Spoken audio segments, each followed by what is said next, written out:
Pushpa movie के makers को update release करने का क्या अनोखा तरीका अपनाया था, किस वजह से अल्लू अर्जुन और पुष्पा फिल्म के मेकर्स मुश्किल में पड़ गए थे, पैन इंडिया रिलीज पुष्पा का हिस्सा बनने का रश्मिका के लिए किस तरह से प्रॉफिटेबल डील साबित हुआ। नमस्कार, मैं हूँ राजश्री। स्वागत है आपका बॉलीग्राज स्टूडियोज में। इंडियन ऑडियंस अपने स्टार्स और उनके वर्ड्स को लेकर काफी क्रेजी रहते हैं, इसलिए उनके घर के बाहर हजारों की संख्या में जुटे रहते हैं। बॉली टाउन की हर एक गॉसिप को जानना चाहते हैं। कभी भी कोई स्टार टक्कर मार दे तो सेल्फीज के लिए भीड़ लगा लेते हैं, पर इस बार ये दीवानगी एक अलग लेवल पे पहुंच गई है और वो है डिजिटल फैंडम। हुआ यूं कि अल्लू अर्जुन की मच अवेटेड फिल्म पुष्पा की तरफ से कोई खास अपडेट सुनने को मिला नहीं और फैंस चाहते हैं कि जल्द से जल्द फिल्म से जुड़ा कुछ तो रिलीज कर दो। इसलिए इस बार फैंस ने पुष्पा के प्रोडक्शन हाउस मैत्री मूवी मेकर्स को नए तरीके से याद दिलाया। फैंस ने ट्विटर पे #WakeUpMaitriMovieMakers ट्रेंड करवा दिया।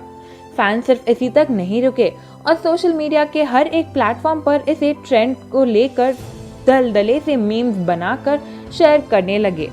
मैत्री मूवी मेकर्स ने फैन से प्रॉमिस किया था कि जल्द ही मूवी का अपडेट आने वाला है, पर अपडेट्स न आने पर इस वादा खिलाफी की वजह से फैंस ने एक क्वर्की अंदाज में मेकर्स को अपना वादा याद दिलाने की सोची। हालांकि फिल्म को लेकर प्रीवियस इंस्टेंसेस की बात करें तो शूटिंग के दौरान एक ऐसा भी वक्त आन पड़ा जिसने अल्लू अर्जुन और फिल्म के मेकर्स को मुश्किल में डाल दिया था। बात है सितंबर 2020 की, जब लॉकडाउन कुछ शर्तों के साथ खुला था। इसी टाइम पर अल्लू अर्जुन और पुष्पा का क्रू आदिलाबाद के रिस्ट्रिक्टेड एरिया कुंतला वाटरफॉल्स पर चले गए। इस विजिट की वजह से आम जनता भड़क गई और कहने लगी हमें तो वहां जाने की परमिशन नहीं है और अल्लू अर्जुन मजे से वहां घूम रहे हैं, ऐसा भेदभाव क्यों।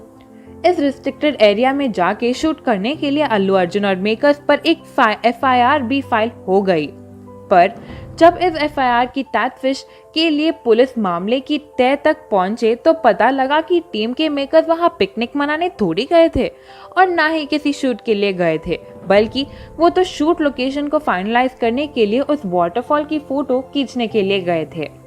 पर फिर भी वाटरफॉल पे जाना तो सख्त मना था, इसलिए इस मैटर को लेकर RTI वालों और काफी सोशल अफेयर्स फाउंडेशन में कुछ समय तक बहस छिड़ी रही। ये तो रही अल्लू अर्जुन की कहानी, जो पुष्पा की वजह से कंट्रोवर्सी के भागीदार बने, पर इसी के ऑपोजिट की फिल्म लीड रश्मिका मंदना का पुष्पा का हिस्सा बनने से काफी फायदा हो चुका है। अब ये माजरा कुछ ऐसा है कि पुष्पा मूवी है पैन इंडिया रिलीज, इसलिए पूरे इंडिया में अपनी पॉसिबल रीच को देखते हुए कई सारे बड़े बड़े ब्रांड्स उनके पास एंडोर्समेंट के लिए तंता लगाए हुए हैं। रश्मिका की उनके व्यूअर्स के साथ करिस्मेटिक अप्रोच और एफर्टलेस कनेक्शन की वजह से टॉप के ब्रांड्स उन्हें अपना ब्रांड एम्बेसडर बनाना चाहते हैं। सिर्फ पुष्पा ही नहीं, बल्कि उनके आने वाले कई सारे प्रोजेक्ट्स या तो पैन इंडिया रिलीज हैं और या फिर डायरेक्टली बॉलीवुड के ही प्रोजेक्ट्स हैं, और इन्हीं कारणों से Rashmika as well as brands के लिए ये विन विन सिचुएशन है। आपको क्या लगता है, क्या रश्मिका और अल्लू अर्जुन इस मूवी को अच्छे से निभा पाएंगे? क्या मैत्री मूवी मेकर्स हमें जल्द से और भी अपडेट देने में सफल रहेंगे या नहीं? आपकी राय हमें कमेंट सेक्शन में बताएं। अगर आपको वीडियो पसंद आया हो तो इसे लाइक और शेयर जरूर करें और हमारे चैनल को सब्सक्राइब करना ना भूलें। आज के हमारे स्क्रिप्ट के राइटर है पंकज।